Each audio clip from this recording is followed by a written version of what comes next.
Karibu kae. Bwana Yesu asifiwe. Na wasalimu kwa jina la Yesu. Bwana asifiwe sana. Namshukuru Mungu aliye hai kwa ajili ya neema yake. Tulianza Jumapili pamoja, leo ni siku ya 8. Bwana asifiwe sana. Tumeuona uaminifu wa Bwana katika wiki nzima. Mimi binafsi nimeona uaminifu wake. Haleluya. Mungu amekuwa mwema kwetu, na ninachojua ninapoenda katika huduma yoyote, Mungu tu hawi mwema katika wale ambao Mungu amenipa kwenda kusema au kufundisha, lakini pia kwangu amekuwa mwema. Bwana asifiwe sana. Kwa sababu tabia ya neno la Mungu ni zaidi ya upanga ukatao kweli. Neno ambalo utakuwa unafundisha wengine lisilo kubadilisha halifai. Bwana asifiwe. Kwa kadiri ambavyo nimeona neema ya Mungu ikiachiliwa katika usharika huu, na mimi nimeona neema ya Mungu ikiongezeka kwangu. Bwana Yesu asifiwe.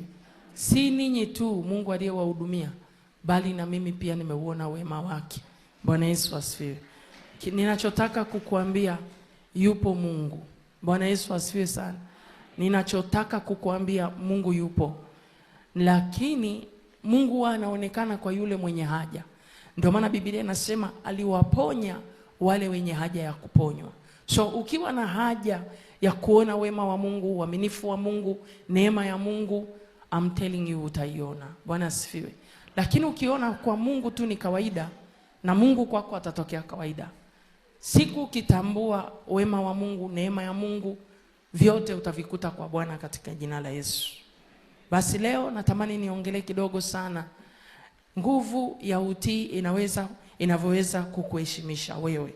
Bwana Yesu asifiwe. Kukuheshimisha wapi? Mbele za Mungu na mbele za wanadamu. Heshima tunayoitegemea duniani, hatuitegemei sana heshima kutoka kwa watu. Mara nyingi sana watu wengi wanaumia wakiona watu hawawaheshimu. Umenielewa? Lakini reflection ya heshima unayoipata duniani inategemea na heshima unayompatia Mungu. Bwana Yesu asifiwe sana. So ukiona watu hawakuheshimu sana, usigombane sana na watu. Nenda katengeneze na Mungu wako. Reflection ya heshima unayoipeleka kwa Mungu, ndiyo Mungu anaileta kwetu sisi. Sisi hatulazimishi kuheshimiwa. Tunaweza tukawaonyesha watu heshima ya kinafiki, lakini kuna ile genuine heshima kutoka kwa Mungu peke yake, ambayo unaweza kuheshimiwa kwa mdogo, unaweza kuheshimiwa na mkubwa, unaweza kuheshimiwa na aliyonacho, na unaweza kuheshimiwa na asiyenacho. Kwa nini? Heshima ya namna hiyo Mungu anaiweka kwa watu ambayo inatoka kwake. Kwa hiyo kiwango chako cha kumheshimu Mungu ndicho na wewe anaweza kukuheshimu. Kiwango chako cha kumheshimu Mungu ndicho na wewe anaweza kukuheshimisha. Sasa hii tunafikiri watu wanaweza kutuheshimisha. Naomba nikuambie asubuhi ya leo, yuko Mungu anayeweza kukuheshimisha. Katikati ya wasio kuheshimu, anaweza akapiki watu wakakuheshimu, mpaka wale wasio kuheshimu wakaanza kukuheshimu, sababu Mungu ameamua kukuheshimisha.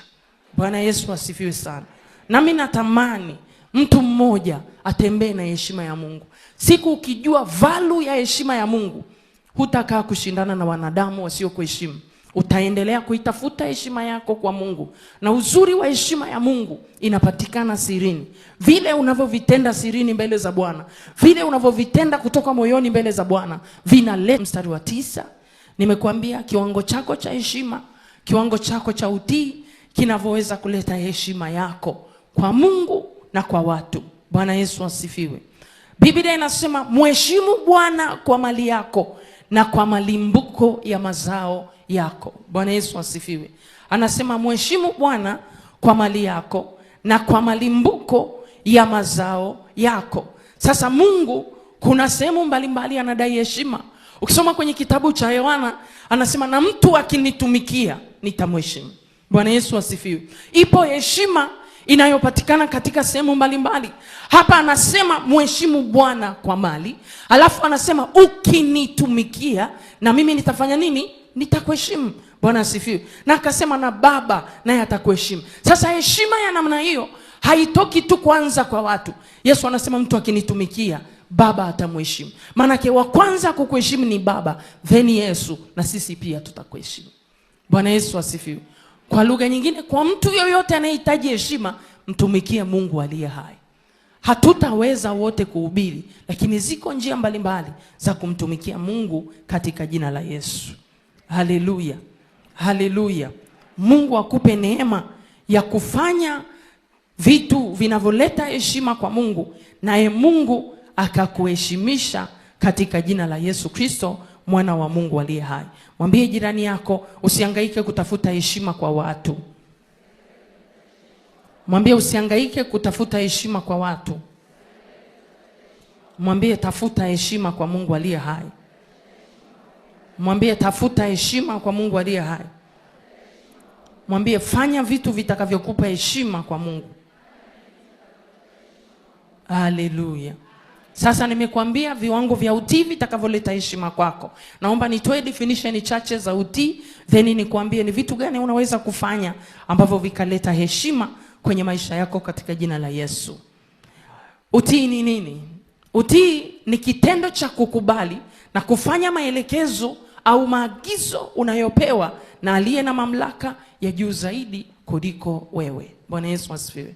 Let's say uko ofisini kwako, ukapewa maagizo na bosi wako. Maagizo mkapewa watu watatu au watu wawili. Mmoja akasikiliza then akafanya. Mwingine akasikiliza alafu asifanye. Yupi anahesabiwa na heshima? Yupi anahesabiwa mtii na mwenye heshima? Aliyesikiliza na kufanya. So, kwa Mungu utii ni kitendo cha kukubali kufanya maelekezo na maagizo unayopewa kwa aliye na mamlaka ya juu zaidi kuliko wewe. Hapa duniani wako wengi wenye mamlaka, lakini hapa kanisani tunamsemea mwenye mamlaka juu ya mamlaka zote, anaitwa Mungu aliye hai. Namba 2, definition ya pili, utii ni kusikiliza kwa makini na kutenda kile ulichoelekezwa kwa hiari na kwa heshima na kwa unyenyekevu. Umesikia kuna vitu vitatu hapa. Nasema utii ni kusikiliza kwa makini. Manake kusikiliza kwa makini kutakupa kuelewa nini unapaswa kufanya. Utii ni kusikiliza kwa makini na kutenda kile ulichoelekezwa kwa hiari na kwa heshima na kwa unyenyekevu. Manake unaweza ukasikiliza lakini usitende kwa nini? Kwa hiari. Unapotenda kwa kusukumwa sio kwa kutii. Bwana asifiwe sana. Lakini unapotenda kwa hiari then na kwa heshima. Kuna watu wanaweza wakatenda kwa hiari lakini wasitende kwa heshima. Chochote unachopewa kutenda na Mungu, tenda kwa heshima. Bwana asifiwe sana. Narudia, chochote unachotaka kumtendea Mungu, zingatia neno heshima. Bwana Yesu asifiwe sana. Narudia, zingatia neno heshima. Na nini? Na unyenyekevu. Bwana Yesu asifiwe sana. Mungu anahitaji heshima, Mungu anahitaji unyenyekevu. Heshima ni kitendo kinachotoka ndani. Unyenyekevu ni kitendo kinachotoka ndani. Na ninawaambia aga watu, unyenyekevu ni nini? Unyenyekevu ni hali ya kumuona mwenzako ana thamani kama ya kwako au zaidi ya kwako. Kuna watu wakiona watu wengine sasa sijui nisemeje, wanawaandamine, wanawadisvalue. Si Kiswahili, wanawapimia kwa chini Bwana asifiwe sana. Sasa huo sio unyenyekevu. Unyenyekevu kama una kiwango fulani cha maisha, kila mtu unamtreat kwa vile unavyotaka kufanyiwa. Biblia inasema lolote unalotaka kutendewa na wewe watendee wenzio. Na Biblia inasema hivi, kipimo kile unachopima na wewe Mungu anakupimia kwa kipimo kilichojaa na kusukwasukwa. Kwa lugha nyingine, ukihitaji kulipwa mema duniani, tendea watu mema, tenda kwa Mungu mema. Na wewe yatarudi kwako kwa kipimo kilichojaa na kusukwasukwa. Bwana Yesu asifiwe. Wangapi wanafahamu ulezi? Watoto wa 2000 hawajui eti ulezi. Sisi kaskazini tunaujua ulezi una kazi nyingi. Unaweza kututengenezea pombe, unaweza kututengenezea uji. Wengi tumekuwa na huo uji, unaitwa wa uhuru. Wachaga mpo? Uji wa nini? Wa huru. Sasa sijui ulikuwa unatupa uhuru, lakini ukiunywa sana nao una tabu. Na hiyo tabu mwaijua. Bwana asifiwe. Sasa tuiache tu hiyo tabu. Ishanikuta hiyo tabu. Kwa hiyo kuna vile vipimo vya kienyeji. Si mnavifahamu vipimo vya kienyeji? Wachaneni na mizani, ni kipimo cha kizungu. Unapoenda, mimi napenda kutoa mfano wa kipimo kilichojaa na kusukwasukwa. Sisi tunaokwendaga masokoni, wamama si tunaelewa Achaneni na hao wa supermarket, hawaelewi tunachokisema.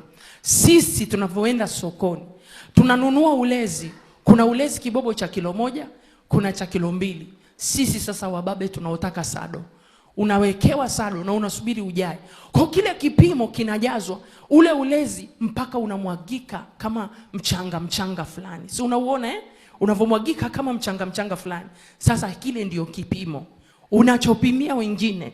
Ikiwe ni ubaya, ukimpimia mwenzio nusu, Mungu anakupimia kipimo kilichojaa na kusukwa mpaka kinamwagikia. Yaani Wachaga wana mifano mizuri. Unaona ile mbege yenye kilemba?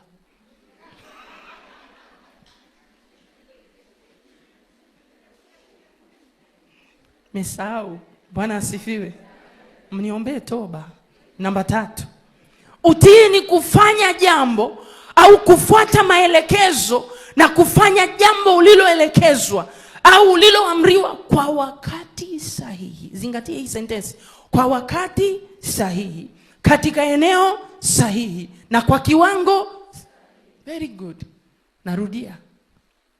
Utii ni kufanya jambo au kufuata maelekezo na kufanya jambo uliloelekezwa au uliloamriwa kwa wakati sahihi na katika eneo sahihi na kwa kiwango sahihi, bila kuongeza wala kufanya nini? Kupunguza. You better ongeza rather than punguza. Sijui kama mnaelewa. Utii ni kufanya jambo uliloamriwa au uliloelekezwa kwa wakati sahihi, katika eneo sahihi na kwa kiwango sahihi, bila kuongeza au bila kupunguza. Bwana Yesu asifiwe sana. Sasa ndipo ninapoanzia kufundisha hapo. Nikizungumza utii, ili utii wako unaweza kukupa heshima. Napenda sana kutazama utii wa mtumishi wa Mungu Ibrahim kwenye kile kitabu cha Mwanzo sura ya 22. Mwanzo sura ya 22. Ule utii wa mtumishi wa Mungu Ibrahim ni utii ambao ni mgumu, asikuambie mtu kama inawezekana kwako.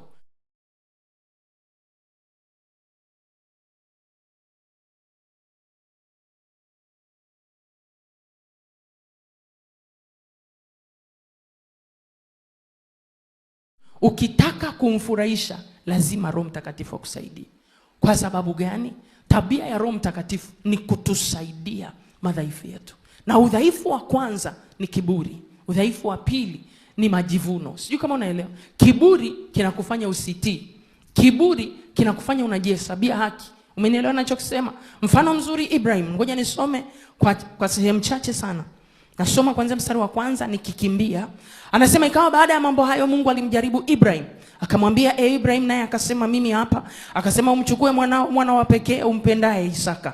Uende zako mpaka nchi ya Moria ukamtoe sadaka ya kuteketezwa huko juu ya mlima mmoja wapo nitakaokuambia. Ibrahimu akaondoka alfajiri, akatandika punda wake, akachukua vijana 2 pamoja naye, Isaka mwanae, akachanja kuni kwa ajili ya hiyo sadaka ya kuteketezwa, akaondoka akaenda mpaka mahali alipoambiwa na Mungu. Siku ya 3 Ibrahimu akainua macho yake akapaona mahali pakalimbali. Ibrahimu akawaambia vijana wake, kaeni ninyi hapa na punda, mimi na kijana tutakwenda kule tukaabudu na kuwarudia tena. Basi Ibrahimu akazitoa kuni za hiyo sadaka, akamtwika Isaka mwanawe, akatoa moto na kisu mkononi mwake, wakaenda wote 2 pamoja. Isaka akasema Ibrahim baba yake akanena, babangu. Naye akasema mimi hapa mwanangu. Akasema tazama, moto upo na kuni zipo, lakini yu wapi mwana kondoo wa sadaka ya kuteketezwa? Ibrahimu akasema Mungu atajipatia mwana kondoo kwa hiyo sadaka, mwanangu. Basi wakaendelea wote 2 pamoja, wakafika mahali pale alipoambiwa na Mungu. Zingatia, akafika mahali pale alipoambiwa na Mungu. Mwambie jirani, akafika mahali pale alipoambiwa na Mungu. Ibrahimu akajenga madhabahu huko, akaziweka tayari kuni, kisha akamfunga Isaka mwanawe, akamweka juu ya madhabahu na zile kuni. Ibrahimu akanyosha mkono wake, akakitoa kisu ili amchinje mwanawe. Ndipo malaika wa Bwana akamuita kutoka mbinguni, akasema Ibrahim, Ibrahim. Naye akasema mimi hapa. Akasema usimnyoshe kijana wako wala usimtende neno, kwa maana sasa ninajua ya kuwa unamcha Mungu. Iwapo kunizuilia mwanao wa pekee. Ibrahimu akainua macho yake akaangalia, na tazama, kondoo mume yuko nyuma yake, amenaswa pembe zake katika kichaka. Basi Ibrahimu akaenda akamtoa huyo kondoo, akamtoa awe sadaka ya kuteketezwa badala ya mwanawe. Ibrahimu akaita mahali pale Jehova Jire, kama watu wasemavyo hata leo. Angalia mstari wa 15. Malaika wa Bwana akamwita Ibrahim mara ya pili kutoka mbinguni, akasema, nimeapa kwa nafsi yangu, asema Bwana, kuwa umetenda neno hili, wala hukunizuilia. Mwambie jirani yako, hukunizuilia. Mwanao wa pekee, katika kubariki nitakubariki, kuzidisha nitakuzidisha uzao wako kama nyota wa mbinguni na mchanga ulioko pwani, na uzao wako utamiliki mlango wa adui zao, na katika uzao wako mataifa yote watajibarikia, kwa sababu umeitii sauti yangu. Amina. Bwana Yesu asifiwe. Nimekuonyesha utii unaweza kuleta heshima, na uzuri wa huu utii wa Ibrahim haukuleta tu heshima kwake, umeleta heshima mpaka kwa kizazi chake. Naomba niseme neno hili. Ibrahim, Mungu alimjaribu katika eneo linaloitwa sadaka. Katika eneo moja tu Mungu ametuambia tumjaribu. Ni eneo linaloitwa nini? Sadaka. Kwenye Malaki akasema, nijaribuni muone. Mungu, Biblia inasema usimjaribu Bwana Mungu wako. Lakini katika maeneo Mungu ameturuhusu tumjaribu, ni eneo la nini? La sadaka. Na mara nyingi nilichokuwa na maanisha ni utii katika eneo la sadaka. Bwana Yesu asifiwe. Sadaka ni nini? Lazima ujue sadaka ni nini, na lazima ujue nani mpokea sadaka. Ni kweli kabisa tunakuja makanisani, ni kweli kabisa tunatoa sadaka, lakini mara nyingi sana tumejijengea kwenye mioyo yetu, mpokea sadaka ni kanisa. Mpokea sadaka si kanisa, mpokea sadaka ni Mungu. Kama kuna mtoa sadaka, yuko mpokea sadaka. Umenielewa ninachokisema? Kama kuna mpokea ibada, yupo abuduye. Umenielewa? Ni vitu viwili ambavyo Mungu hamruhusu malaika kugusa. Namba 1 ibada, namba 2 sadaka. Malaika ukiomba wanaweza kuja kuchukua maombi yako na vitasa vya dhahabu na kuvipeleka kwenye madhabahu ya mbinguni. Lakini sadaka malaika haruhusiwi kugusa. Ndio maana kwenye Agano la Kale watu wengi wakisomaga kuhusu sadaka wanasema tukamwona malaika. Kwa mfano sadaka nzuri ile ya Gideon, alivyoitoa ile sadaka, malaika akanyoshea fimbo. Alivyonyoshea fimbo, Biblia inatuambia moto kutoka mbinguni ukailamba ile sadaka. Asante. Sadaka ya Elia wakati anatoa kule kwenye mlima Karmeli, wakati wanashindana na miungu ya Baali, moto ulishuka kutoka mbinguni kulamba nini? Sadaka. Moto ni nini? Ebrania 12:29 Biblia inasema hivi, tazama Mungu wetu ni moto ulao. Bwana Yesu asifiwe. Maana ule moto ulioshuka ulimwakilisha Mungu moto. Kwa hiyo Mungu alivyomwambia Ibrahim, nitolee mwanao Isaka sadaka ya kuteketezwa. Mungu kwa nini alimfuata Ibrahim? Mstari wa kwanza wa Mwanzo 22, Mungu akasema alimjaribu Ibrahim. Mungu akitaka kuvusha watu, Mungu anatakaga watu wafanye mambo machache. Namba 1 ibada, namba 2 sadaka, namba 3 atakusukuma kuomba sana. Siku ukiona Mungu anakusukuma kutoa sadaka, Mungu hana haja na fedha yako. Mungu ana haja na moyo wako. Anaujaribu moyo wako, au upime moyo wako, ili aone kama atakupa hatua nyingine kubwa kuliko ulionayo. Na mara nyingi sana Mungu hakujaribu wakati unayo sana. Mungu anakujaribu wakati unauhitaji sana. Narudia hapo. Mungu hakujaribu wakati unayo sana. Wakati unayo sana utampa ziada. Mungu hahitaji ziada. Mungu anahitaji viwango vya uaminifu. Umeelewa ninachokisema? Bwana Yesu asifiwe. So Ibrahim alikuwa na mtoto peke yake mmoja, ambaye ni kitu gani kinanitenga na Ibrahim? Mungu akajua kinachonitenga na Ibrahim ni Isaka. Kile kinachokutenga na Mungu, Mungu atakiondoa. Mungu akamwambia nipatie Isaka, kwa sababu nilikuwa sina mpango wa kukupa Isaka tutengane. Nipatie Isaka. Mungu akamdai Isaka. Wakati Mungu anamdai Isaka, Mungu alimpa eneo sahihi la kumpeleka Isaka. Alimwambia nenda mlima nini? Moria. Karmeli ni wa Elia. Hivi mnadanganya, mnasema uongo. Sema Bwana Yesu nisamee. Yaani mnaniingiza mjini na niko Makabe. Bwana asifiwe. Mungu alijua iko milima mingapi katika nchi ya Israeli. Kulikuwa kuna mlima Sinai, kulikuwa kuna Karmel, ambao Sinai ulikuwa Musa alikwenda kuchukua amri. Karmel, Mungu alijifunua pale kwa ajili ya Elia. Mlima Ararati, na ukumbuka huo mlima tena kwenye Biblia, ndipo safina ya Nuhu ilipogota. Mmenielewa ninachokisema? Sasa mahali, asante Rosa, asante sana Roho Mtakatifu. Mahali popote Mungu alipokusukuma kutoa sadaka, ndipo alipopanga kujifunua katika muujiza wako. Mmenielewa ninachokisema? Mahali popote Mungu alipokusukuma kutoa sadaka, ndio mlima aliyokusudia ili aweze kujifunua kwa ajili ya maisha yako.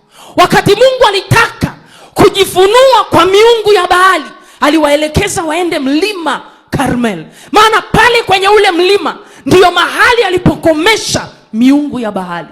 Mungu alipotaka unyenyekevu, utii, heshima ya utajiri wa Ibrahim uende kizazi baada ya kizazi, alimchagulia mlima Moria. Kwa hiyo kila mlima umebeba utukufu wake. Sema amina.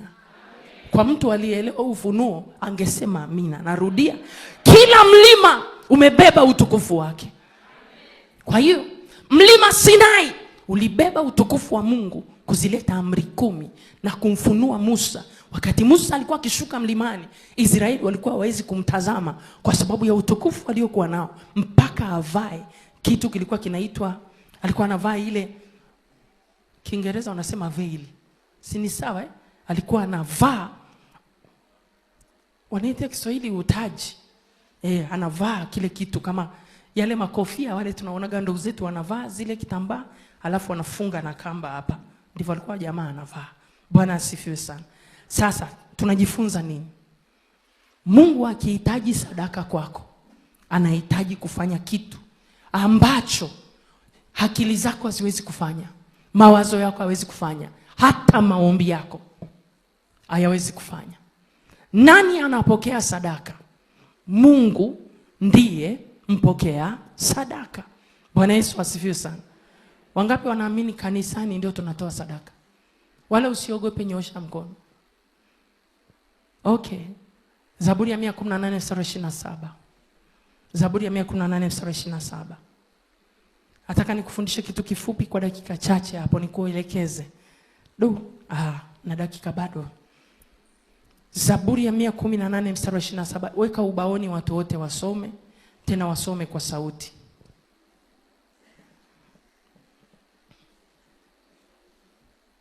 Zaburi ya 118 mstari 27, kama unayo kwenye Biblia tusome wote. Bwana ndiye aliye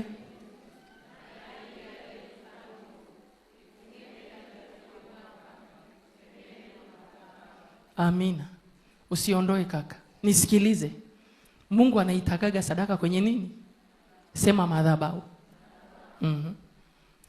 Anasema Bwana ndiye aliye Mungu, naye ndiye aliyetupa nuru. Akasema ifungeni. Semeni kwa nguvu. Wapi? Ifungeni dhabihu kwa kamba pembeni mwa nini? Kamba ni nini? Sema kamba ni imani. Maana unaifungaje dhabihu kwa kamba? Hebu nataka nikuonyeshe mpokea sadaka ni Mungu. Tunavoileta sadaka kwenye madhabahu, Mungu yupo anapokea sadaka. Saa hii Mungu hatumuoni kwa jinsi ya mwili. Mungu ni roho. Bwana Yesu asifiwe sana. Sadaka yoyote unayoleta kwa Mungu imebeba kila kitu chako. Imebeba past yako, future yako, na imebeba kizazi chako. Imebeba matatizo yako, imebeba baraka zako, imebeba huzuni zako, imebeba furaha yako. Kama una magonjwa, imebeba magonjwa. Mhusika mkuu unayempelekea sadaka anatakiwa asolve matatizo yako. Inategemea tu wewe unampa nani sadaka. Ukiwa unampa mchungaji sadaka, maana wengine wakitoa sadaka asema mchungaji anataka sadaka. Wengine wakitoa sadaka watumishi wanapenda sadaka. Wengine wakitoa sadaka kanisa limezidi kwa sadaka. Ukitoa sadaka kwa mentality, umelipa kanisa, umempa mchungaji, umewapa watumishi, my dear, ni ngumu kuona matokeo ya sadaka. Sema amina. Weka kitabu cha Ufunuo Yohana 8. Nataka tu Mungu atubadilishe hapa ili tujue tunayempatia sadaka ni nani. Na hiyo Zaburi sijaielezea makusudi, nataka niunganishe na hii kitabu cha Ufunuo Yohana sura ya 8. Dakika 15 ni nyingi sana kukuelezea hili jambo. Biblia inasema hivi, Ufunuo Yohana 8 mstari wa 1. Hata alipofungua muhuri ya 7 kukawa kimya mbinguni kama muda wa nusu saa. Nami nikawaona wale malaika 7 wasimamao mbele za Mungu, nao wakapewa baragumu 7. Na malaika mwingine akaja akasimama mbele ya madhabahu. Funga Biblia yako kila kitu, weka na vitabu pembeni. Funga tu kila kitu. Usiogope, we funga. Hamna neno lingine nitasoma. Ni maelezo. Na maelezo hayahitaji maandishi. Ninachotaka wadada wa Mbezi Luis lazima wacheke, maana si ndo mara ya kwanza unaniona. Ninachotaka kikae hapa. Umeelewa? Kitakusaidia siku zako zote za maisha yako. Ufahamu wa sadaka. Kutokufahamu kuna wanyima watu wengi kutoa sadaka. Kutokufahamu kuna waeka watu wengi chini ya laana. Umenielewa ninachokisema? Kwa sababu kinamfanya mtu aone anatoa pesa. Nataka nikuonyeshe leo Mungu kuna kitu anachukua zaidi ya pesa. Umenielewa ninachokisema? Okay. Anasema hivi, na malaika mwingine akaja akasimama mbele ya madhabahu, mwenye chetezo cha dhahabu, akapewa uvumba mwingi ili autie pamoja na maombi ya watakatifu wote juu ya madhabahu. Aisee, una haraka. Wote juu ya madhabahu. Yaani pointi yangu ndo umeikata. Juu ya madhabahu ya dhahabu iliyo wapi? Juu ya madhabahu ya nini? Ya dhahabu iliyo mbele ya nini? Rudia tena, juu ya madhabahu ya nini? Iliyo wapi? Tunaishi hapa. Mungu amekaa wapi? Jibuni tu kwa urafiki. Mungu amekaa wapi? Nani anapokea sadaka? Amekaa wapi? Very good. Ndio maana nimekuambia usiandike, angalia huko. Biblia inatuambia mbinguni kuna nini? Kiti cha enzi. Alafu mbele ya kiti cha enzi kuna nini? Ya dini. Hapo ndipo tunapelekaga sadaka. Kwenye Zaburi ya 18:27 anasemaje? Ifungeni sadaka wapi? Kwa kamba. Wapi? Mwa madhabahu. Asante. Iko hivi. Madhabahu yoyote tunayoona duniani ni kimvuli cha madhabahu ya wapi? Ya mbinguni. Kwa hiyo hapa tulipo, kwa sababu Mungu ni roho, yeye yuko rohoni, sisi tuko mwilini, tunahusiana naye kiroho. Tumewekewa madhabahu hapa duniani ambayo ni kiwakilishi cha madhabahu yake. Bwana Yesu asifiwe. Madhabahu yoyote ni lazima iwe na uhusiano na madhabahu ya mbinguni. Kuhani yoyote wa madhabahu lazima ahusiane na kuhani mkuu aliyekaa mkono wa kuume wa Mungu Baba. Yesu amekaa wapi? Jibuni kanisa. Wa nani? Yesu anaitwa nani? Kuhani mkuu. Umeelewa sasa? Yesu anaitwa nani? Kuhani mkuu. Kwa hiyo tunapoleta sadaka, yuko Mungu ameketi kwenye nini? Kiti cha enzi. Nimesema angalia mbele. Sasa mchungaji utanirekebisha mamangu. Hii ndiyo madhabahu. Si ni sawa? Hili lote ni eneo la nini? Bado tuko madhabahuni, lakini ni eneo la nini? Ndiyo maana unaona wakiingia, break ya kwanza wanatua wapi? Wanapiga magoti wapi? Sasa iko hivi. Let's say hii ndio ile madhabahu ya mbinguni. Madhabahu ya nini? Ya dhahabu. Amina. Alafu mbele ya madhabahu ya dhahabu kuna nini? Kiti cha Mungu cha nini? Na Mungu tuseme kiti chake kiko pale. Bwana Yesu asifiwe. Kumbuka Mungu tunayesema ni nani? Ni roho. Kwa hiyo kiti chake kiko pale. Madhabahu ya dhahabu iko hapa. Tunaambiwa Yesu amekaa mkono wa kuume wa nani? Wa Mungu Baba. Mungu anasema leta sadaka yako. Ifunge kwa nini? Kwa kamba. Wapi? Pembeni mwa madhabahu. Umenielewa? Pembeni mwa nini? Pembeni mwa nini? Unapokuja na sadaka yako ukiwa na lengo kuu la kumpa Mungu, lazima ukutane na uwepo wa Mungu, lazima ukutane na nguvu zake, lazima ukutane na mamlaka yake, lazima ukutane na uponyaji, lazima ukutane na uweza wake. Bwana Yesu asifiwe. Kwa sababu unapokuja unamletea sadaka. Wakati unakuja na sadaka yako, dada yangu mzuri sana, umependeza, hebu njoo taratibu, njoo taratibu. Ni kweli amependeza. Taratibu my dear, tembea kwenye red carpet kwa heshima. Unamwona udada anavokuja? Angalia, usiangalie, wewe angalia madhabahu. Si unamwona udada anavokuja? Let's say kaja kutoa sadaka. Huyu dada mimi ni mara yangu ya kwanza kumuona. Lakini Mungu akimwangalia udada, let's say anamuona, kwa mfano ana mume, natoa mfano. Kwa mfano ana mume, Mungu anaona mume wake. Umenielewa? Kwa mfano ana watoto, Mungu anaona watoto wake. Kwa mfano ana tatizo ofisini kwake, Mungu anaona kazini kwake. Kwa mfano ana tatizo lingine, watoto wana matatizo, kupitia sadaka anayoleta, Mungu anaona nini? Kila alicho nacho. Kwa hiyo na kutolea mfano mdogo wangu mzuri, mtoto wangu mzuri, anapokuja na sadaka yake, labda anatoa sadaka. Ngoja nikupe mfano tu. Ngoja nikupe mfano wa hela yoyote niliona. Labda amekuja na hii sadaka. Anaileta sadaka, mchungaji naomba nitoe ruhusa wa mfano. Anaileta sadaka hii madhabahuni, ipeleke tu sadaka pale. Anavyoipeleka hiyo sadaka kwenye, weka tu popote. Anavyoiweka tu sadaka yake. Maliza. Huyu dada anakuwa amemaliza kutoa sadaka. Umenielewa? Mungu sasa, nenda kakae. Mungu sasa akiitazama sadaka ya huyu dada, anajua nani mtesi wake. Bwana Yesu asifiwe. Anasema nitakuwa mtesi wa watesi wako. Bwana Yesu asifiwe.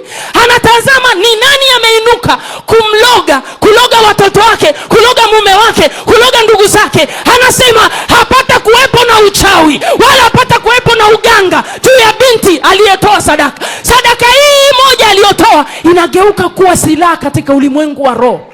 Kwa nini? Anasema fungeni sadaka kwa kamba pembeni mwa madhabahu. Dada huyu anaweza kama ametoa sadaka, ndio sadaka yake ya mwisho kama yule mwanamke mjane. Mungu anatazama, anasema hapana, siwezi kumwacha. Anasema hakika kwa sababu ameitii sauti yangu kuitoa sadaka yake, kumbariki nitambariki. Na baraka hizi hazitaishia kwake, zinakwenda mpaka kwa mtoto wake wa kwanza, zinakwenda kwa mtoto wa pili, zinakwenda kwa mtoto wa tatu. Mungu akiona sadaka moja tu aliyotoa, anakumbuka ana wajukuu, sadaka inanena mpaka kwa wajukuu. Yakifikisha miaka 120 akiondoka duniani, ile sadaka bado inanena kwenye madhabahu.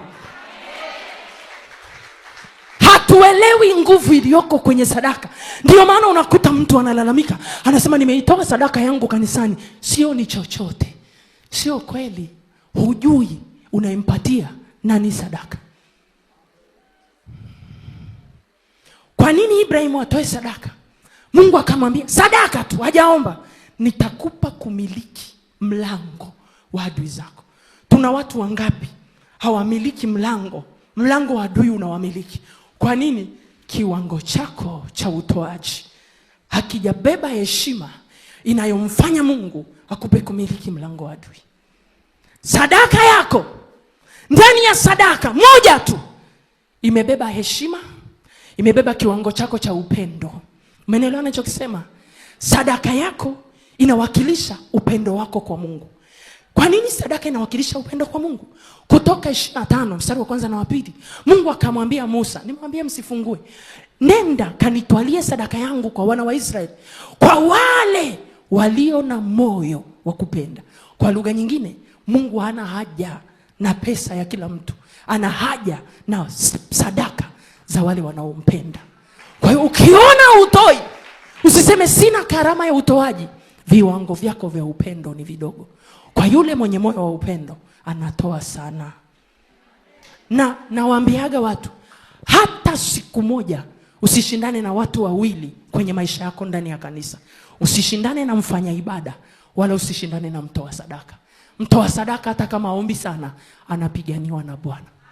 Mtoa sadaka hata kama haumkuti anakesha, ananena kwa lugha kama wewe, I'm telling you, kizazi chake kinapiganiwa na Bwana. Nini kinampigania? Kile alichokifanya kwenye madhabahu ya Mungu. Bwana Yesu asifiwe. Haleluya. Na si kila sadaka. Sadaka zote tulizoandikiwa from mwanzo to Revelation ni sadaka zilizobeba alama. Maana yake wamesikia sauti na kiwango na aina ya sadaka watoe nini. Walivyosikia kiwango wakatoa, wakauona utukufu wa Mungu. Na ndio maana sadaka hizo zimeandikwa ili kutufundisha sisi. Bwana Yesu asifiwe. Jana niliwaambia Biblia inasema maandalio ya moyo ni ya mwanadamu, jawabu la ulimi linatoka kwa Bwana. Before ujaja kanisani, tenga muda wa kujiandaa.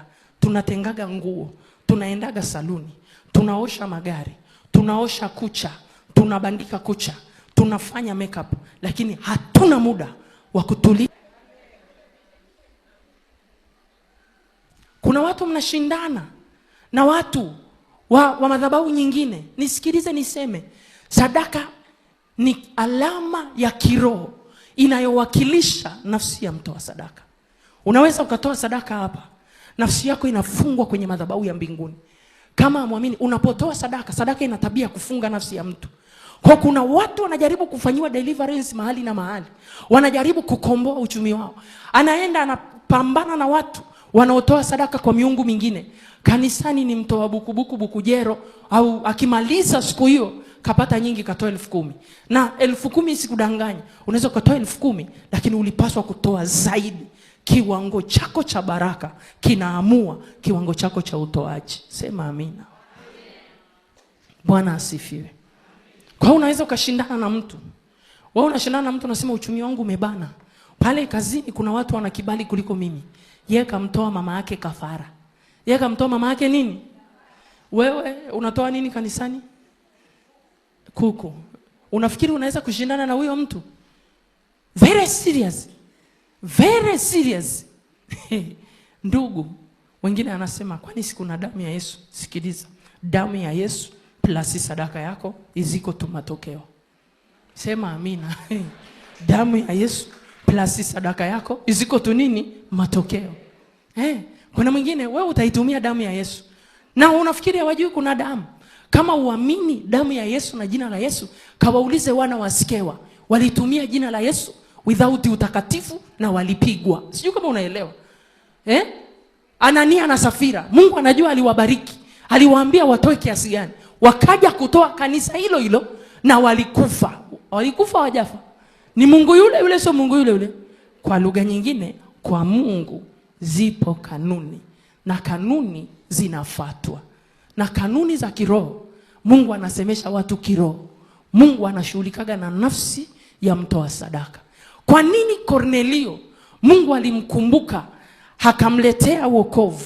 Kwa nini Kornelio? Kwa sababu Kornelio alikuwa hajui kuomba sana. Kornelio alikuwa hajui kuomba sana. Kwa kadiri alikuwa anazitoa zile sadaka, nafsi yake inafungwa kwenye madhabahu. Mungu akitazama madhabahu ya dhahabu, anagundua Kornelio anatoa sadaka lakini hajaokoka, ndugu zake hajaokoka. Sasa nifanye nini? Namtuma malaika mchana, atamuona malaika live, atampa mwongozo afanye nini. Sisi saa hii tunatamani Mungu atutokee, lakini kuna vitu hatufanyi kwa viwango sahihi kwenye madhabahu ya Mungu. Mungu akupe kufanya sawa sawa na mapenzi yake. Sema amina. Na hilo ndilo neno la Bwana. Na hilo ndilo neno la Bwana. Inamisha kichwa chako chini. Inamisha kichwa chako chini. Inamisha kichwa chako chini. Kuna wengine hata tu kumshukuru Mungu huwa hatunaga tendency ya kumshukuru Mungu. Wengi tunajua Mungu alipotutoa. Wengi tunajua maisha Mungu aliyotupitisha mpaka tukafika hapa. Hebu inamisha kichwa chako chini, mshukuru Bwana. Halafu mwambie Baba Mungu, tengeneza moyo wangu nifikie level ya kukusikia na kukutii, niweze kufanya jambo litakalokupa wewe heshima, na ile heshima ikarudi kwenye kizazi changu katika jina la Yesu. Omba hayo maneno. Baba, katika jina la Yesu Kristo, tunasema asante kwa ajili ya neema yako. Mungu wetu na Baba yetu, tunaileta mioyo yetu kwako. Kwa sababu umesema hazina ya mtu ilipo, ndipo na moyo wake utakapokuwepo. Tupe neema ya kufanya vitu kwenye madhabahu yako na kwenye ufalme. Ili Bwana, Nafsi zetu zifungwe kwenye madhabahu. Vizazi vyetu vifungwe kwenye madhabahu. Hata atakapoinuka kwenye familia yangu, hakuna mtoa sadaka wala mtumishi. Sadaka zile nitakazozitoa na utumishi ule nitakaoufanya kwenye madhabahu yako, ukumbuke watoto wangu vizazi na vizazi.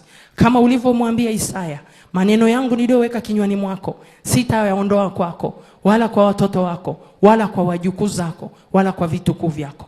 Ndivyo ukafanye ndani yetu, Bwana. Tupe neema ya kufanya vitu katika ufalme na mapenzi yako yatimizwe kwetu na kwa watoto wetu na kwa wajukuu zetu na kwa vitukuu vyetu, katika jina la Yesu. Amen.